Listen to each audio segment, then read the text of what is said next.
Good evening, I'm Norman Robinson and welcome to Affordable Housing Matters. Tonight we revisit the topic of fair housing with the Greater New Orleans Fair Action Center. We will also discuss multifamily dwellings in the Gulf South with Mr. Larry Schelder. Plenty of valuable information tonight, so please stay tuned.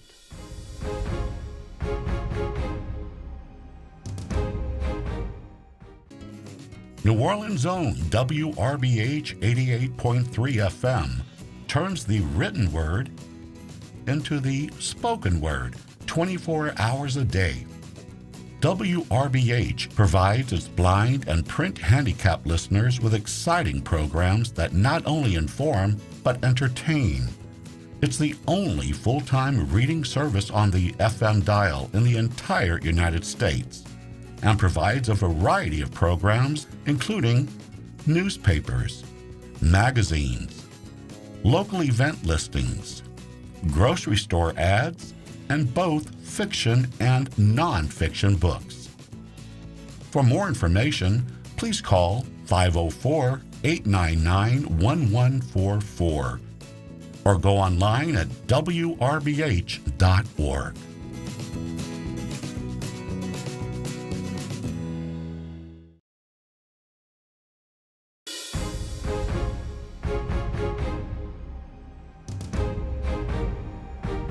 The Greater New Orleans Fair Housing Action Center provides comprehensive fair housing services through its enforcement, education, and homeownership protection departments. Here to elaborate more on those topics are Outreach Coordinator Ms. Amber Tucker and their policy analyst, Mr. Maxwell Chardulo.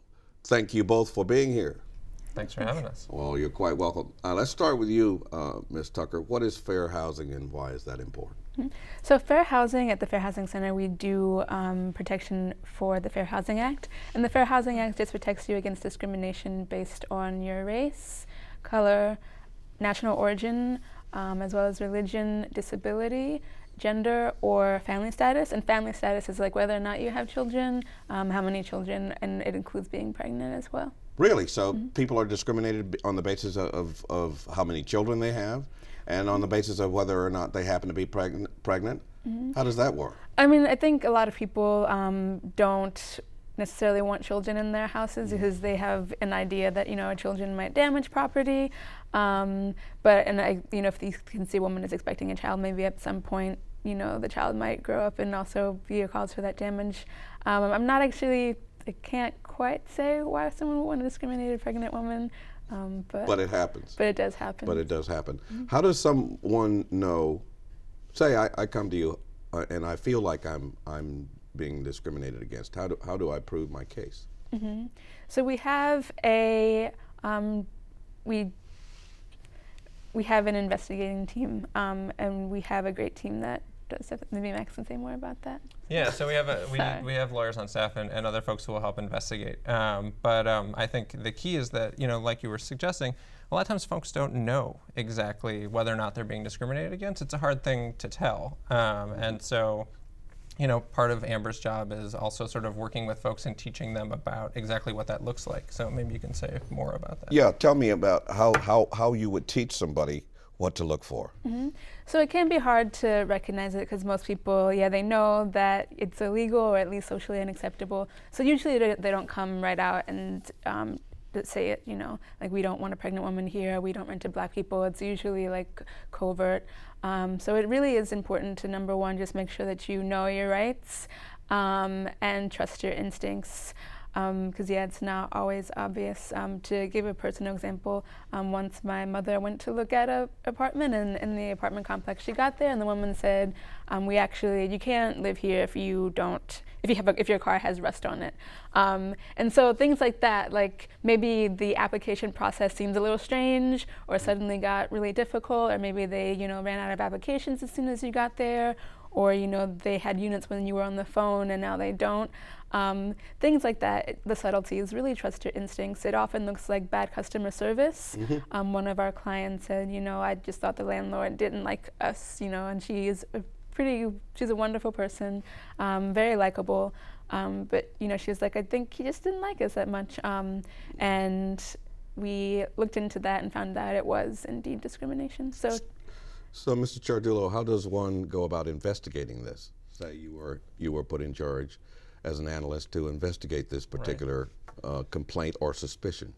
Well, we have a team of folks who work on that, and I think that's just part of the process is ensuring that what's happening is happening to the folks who are showing up, and I think that we talk a lot about sort of individual discrimination, whether or not someone has fair access to an apartment or to purchasing a home.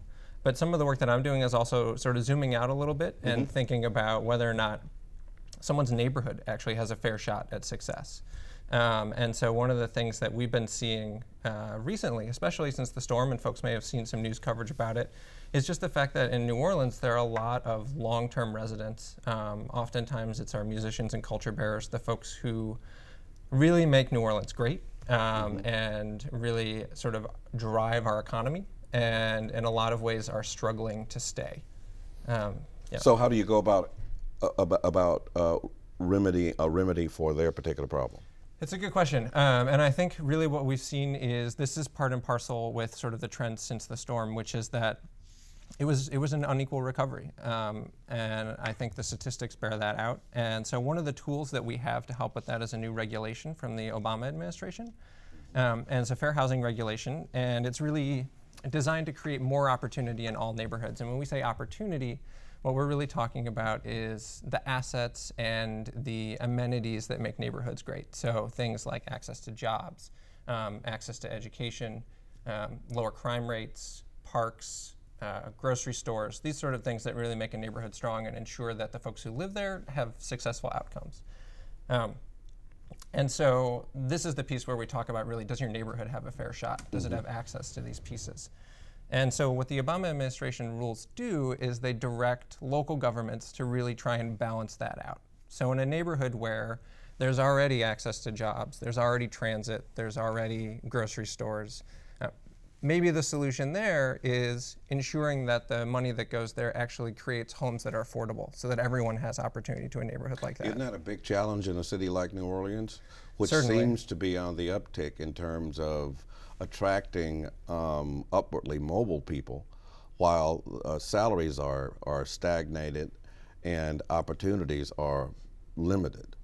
Absolutely, absolutely. And so that is what I was talking about, right? The risk of displacement for our long-term residents when you have all these new resources going into some neighborhoods, but then you've got the other neighborhoods who don't have access to those same resources, they don't have those same amenities. And so hopefully that this Obama rule also directs different solutions for those neighborhoods to actually start creating some of that development in those neighborhoods to sort of balance things out and ensure that people have access in all neighborhoods to housing that's affordable and those amenities too. Ms. Tucker, I'm getting the impression as a result of the conversation with the two of you that discrimination takes on many looks.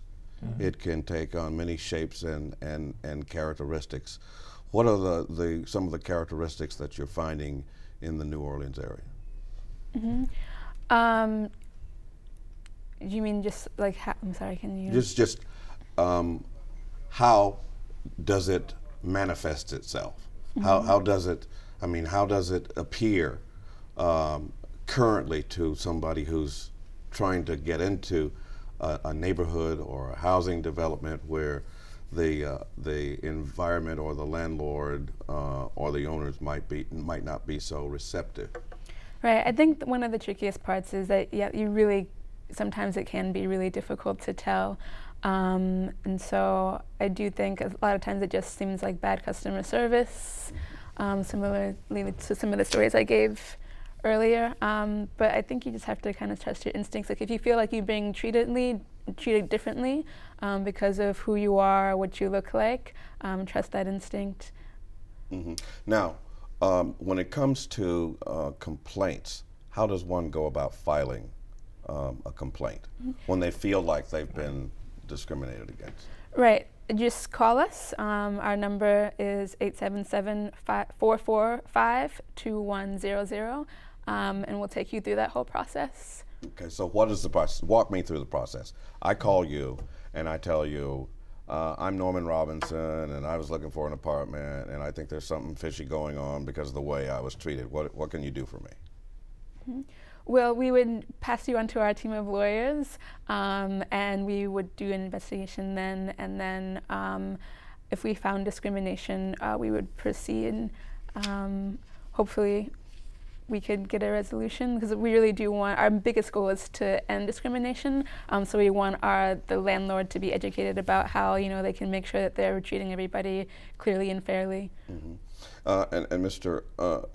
Chardulo, are there some neighborhoods more prevalent than others where discrimination is likely to take place? Well, so we did some testing recently. We put out a report where we looked at neighborhoods of high opportunity. So these are the ones who have those amenities already that I was discussing, and found that in almost half the cases, African Americans were discriminated against in some way in trying to access housing. So in those sort of higher opportunity neighborhoods, we've certainly found that rate of testing, but it wouldn't surprise me if that's the same in a lot of places. And I think, part of the solutions that we're looking at, because I spoke about this sort of federal rules, but we can't count on the federal government to do everything. And so I think what those rules really direct the local governments to look at is sort of using all the tools in the toolbox to ensure that we are creating that balance among neighborhoods. And so some of the things that we're looking at here in New Orleans are things like making sure that our zoning code actually prioritizes some incentives for developers who are willing to create housing that is affordable and are willing to do some work that actually integrates neighborhoods a little bit more. It looks like making sure that our city is taking all the vacant land that it owns throughout the city, and especially in those neighborhoods that are high opportunity. And we're talking about the housing plan, right? These will hopefully be included in the housing plan, absolutely. So the city, in conjunction with a bunch of other local groups, housing developers, and civil rights advocates like ourselves, are putting together a housing plan for the city. And so some of these policy recommendations should become a part of that. And then these are also things that the Fair Housing Center is working on as well. Right. We mentioned earlier, or at least I mentioned, about the many faces of housing discrimination. What about gender discrimination where women are concerned, particularly women who have been abused? That's a really good question. So that's some work that we recently did and are continuing. So we worked with a coalition of folks, including domestic violence groups around the state, last state legislative session, to pass a law that would protect women, or really anyone who is involved in a domestic violence situation, who is the survivor or victim, to ensure that they don't lose their housing because of that. And this came about because we started to notice that a lot of the complaints and folks that we were hearing from, and then a lot of folks who were in domestic violence shelters at the time, were there not because of anything that they did, but because someone attacked them, because they were the victim, and then they were evicted because of that. So this law is really put in place to try and protect against that and ensure that women have some basic rights, survivors have some basic rights when it comes to housing, that they are protected from eviction, that they can leave early if they need to in order to escape, that if they're coming from a shelter and that's their last address, that can't be used as a way to discriminate against them, and that landlords can't write it into the lease. We actually found leases that said if you are participant in a domestic violence incident, that's a violation of the lease, and that means both parties. So it's really looking at those basic protections and ensuring that, so the law is called the Louisiana Violence Against Women Act. So we've passed it, and now the next piece is really trying to make sure people know that it exists, and educate folks about it. Well, we're glad you're here, and to watch out for those of us who are in need, especially when it comes to being discriminated against, when it comes to affordable housing. Amber Tucker and Maxwell Chardulo, thank you for being here. Thank you. You're welcome. Right after this break, we will be joined by an individual who has been representing buyers and sellers of apartments in this area for over 30 years. Please stay with us.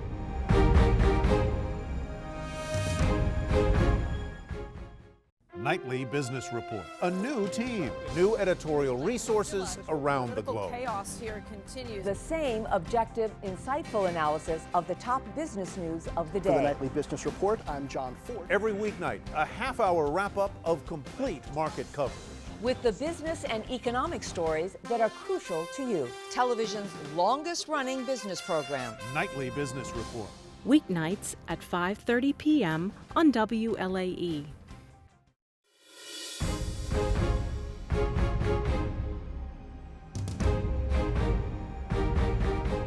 For over 30 years, Larry G. Schelder and Associates have handled the majority of multifamily transactions in the New Orleans metropolitan area and the Gulf South region. Joining me now to tell me about this impressive run in real estate is the man himself, Larry Schelder.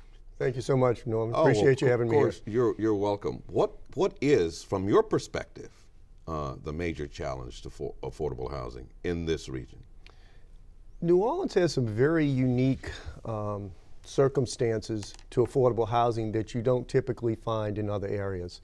I think a lot of times it's people are quick to say, well, a neighborhood doesn't want affordable housing or whatnot, and there's certainly neighborhood issues to consider. But we have a lot of geographic issues to consider here, not just for affordable housing, but for market rate housing as well. We have the river to the south, the lake to the north, and wetlands on the east and west side. So we have a very limited area in which to build on. So land is very scarce. When you do find suitable property, you have to put a lot of fill in the ground because we're below sea level. You also have to put pilings, so it adds to the cost of construction. The reality of it, Norman, is that you can't build affordable housing, new construction affordable housing, unless you have some type of subsidy involved, because the economics won't work. There is not enough income generated from the property at the lower rents to pay the cost of construction, to pay to operate it, and to pay to finance it. So are we talking about more public-private partnerships? Public-private partnerships have probably been the main impetus to all of our affordable housing in this market, particularly in the aftermath of Katrina. You've seen developments that have used tax credits, they've used tax-exempt bonds, they've used some type of a pilot on the property taxes staying at a reduced rate. All of that is designed to raise the amount of equity a project has, lower its cost of debt, with the mandate that it keep those units affordable. And so public-private partnerships, to me, are the way to go. It brings the entrepreneurial aspects of a private company along with the ability of the public sector to offer some type of incentives for them. So are there more plans in place because of the challenge that we face as with regard to affordable housing? Are there more plans in place for public-private partnerships? There are, but it always goes back to funding. The money flows through the state. The state every year prepares something called a qualified allocation plan, and that mandates where they want to build the housing and what type of housing. And all of that's based on funding, okay? And obviously the money that flows through the state doesn't just come to the metropolitan New Orleans area, it goes throughout the state. So there's going to always be that limitation. The affordable housing needs are also being met in this market by really the renovation of older inventory. How does that work? Well, take an area like Eastern New Orleans. Pre-Katrina, that sub-market had about 8,000 apartment units. Now these are apartment communities that had at least 100 units, okay? Right. 4,000 of those were demolished in the aftermath, okay? The remainder of those units have been renovated, okay? So ostensibly have all new exteriors, all new interiors, okay? That is one of the most affordable, I'd say, market rate sub-markets in the city. New Orleans Eastern East. New Orleans and Algiers. You're talking about rents in those areas averaging probably around $725, $750 a month. So we're talking about two markets. Two sub-markets. Two sub-markets. Two sub-markets.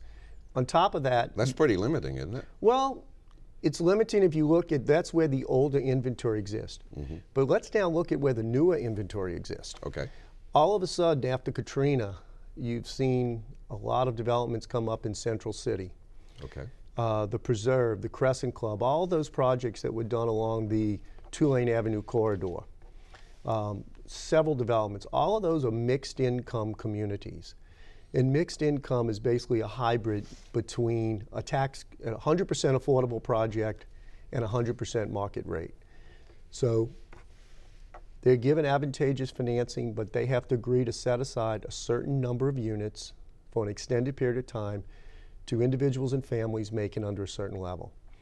That's how all those projects were developed.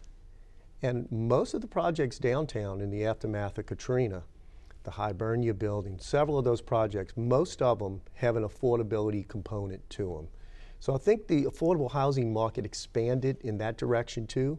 Instead of it being just two separate submarkets, it also went downtown, it also went to Central City, which I think are good areas because we're a service sector economy. We have a lot of people who work in the service sector in the downtown area, so it's convenient for them. And they're very nice developments. So, when you look at mixed income developments, is there some hesitancy on the part of the upper income people to buy into such developments? It doesn't seem to be. You know, that's always, we get asked that question a lot, but all you have to do is look at the success of those projects. All of those projects are virtually 100% occupied. And you know, Norman, I think that's part of the whole urban experience, is that you live in an area and it's a melting pot of people from different cultures, different socioeconomic backgrounds. But all of those projects are very successful, and I'd venture to say probably most of them have waiting lists. I wouldn't doubt that. Yeah. I wouldn't doubt that. I wouldn't doubt that at all, considering the challenges that we face. What is your primary challenge when you're out there trying to market multi-family housing? Well, the challenge is, the biggest challenge is sort of a lack of inventory. You know, apartments do very well right now. Financing rates are at its lowest, okay? So a lot of times it's just a situation of, is there enough product and the right kind of product to bring people to the market?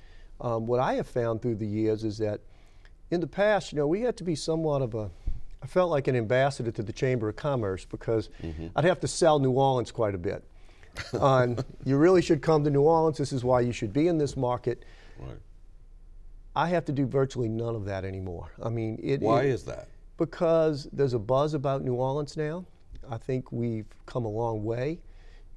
People see it as a progressive town. They see it as a town that has a lot of character, and they see a lot of potential here. When we take properties to the market in the city of New Orleans, particularly when you get into urban infill type properties, there's a tremendous amount of demand from groups, institutional groups, all over the country. What's an urban infill property? Urban infill property would basically be an area that's fully built out, where they take either build from scratch, or take an existing building. One would be the American Can Apartments. Right. Okay. I remember that one. The Hibernia building, the Four Winds Apartments, all downtown. Okay. And you basically reconvert the use. The big driver of that has been the medical center. You know, there's a buzz about the medical center all over the country. When investors come to town, all you have to do is drive them by that, and they see the magnitude of that development, and they get it. Well, how is that development in particular, or specifically, likely to play into mixed income housing, affordable housing? Well, I think an employer like that's going to employ a lot of different levels of employees, income brackets. So I think it bodes very well for it, because, you know, you're going to have folks on the higher end of the income scale. You have folks who may be a little bit more moderate income, yet they can all live virtually in the same facility, very close to where they work. So do you see this challenge of affordable housing in the New Orleans area abating anytime soon, say in the next 3 to 5 years? I think that's going to depend on funding, Norman, and where. And we're talking about some type of incentive. Public funding. Some type of public-private partnership with the funding. You also have to look at the public housing developments and what's going on. You know, Iberville, they're doing 900 units there. I think that's going to help alleviate it. Okay. Now these are all multifamily projects. Right. But there's also areas, you know, you get down to the 9th Ward where you have areas, there's a lot of land available. that's perhaps more conducive for affordable single-family homes. Well, how's that looking? I mean, there's a great hue and cry about the lack of activity in the lower ninth. Exactly. There's something that has to spark it, okay? There's something that has... We haven't seen the spark yet. I haven't seen it, and I'm not really on the single-family side of it, but I think it's going to take a similar type situation. You know, there's a lot of programs out there, at least there have been in the past, for first-time home buyers, something to encourage people to go down there. And not just to build homes, but also to put an infrastructure in place. You know, I think New Orleans East was a little slow at coming back for a while because there wasn't really an infrastructure. It took them a while to get a grocery store. It took them a while to get a drugstore out there. That has changed. That's evolving now. But that's still a significant factor. You know, people want to have conveniences nearby. And that's something that we're going to have to work on. In terms of what kind of policy is created. Zoning policies, perhaps inducements to builders to come in and build homes. Absolutely. I mean, it's going to be a collaborative type effort to make something like that come to fruition. All right, Mr. Schelder, thank you for being here. Well, thanks for having me. Appreciated your conversation and your insight. I appreciate it. Thanks for having me. You're welcome. We would also like to thank Greater New Orleans Fair Housing Action Center for joining us this evening as well. As always, for more information on our guests on this show and others, please visit WLAE.com and click on the Affordable Housing Matters link. There you can get in contact with every guest we have had on our program. Also, don't forget to tell us what you want to see on Affordable Housing Matters by emailing us at ahm@WLAE.com. Thank you for joining us this evening. I'm Norman Robinson. Have a good night.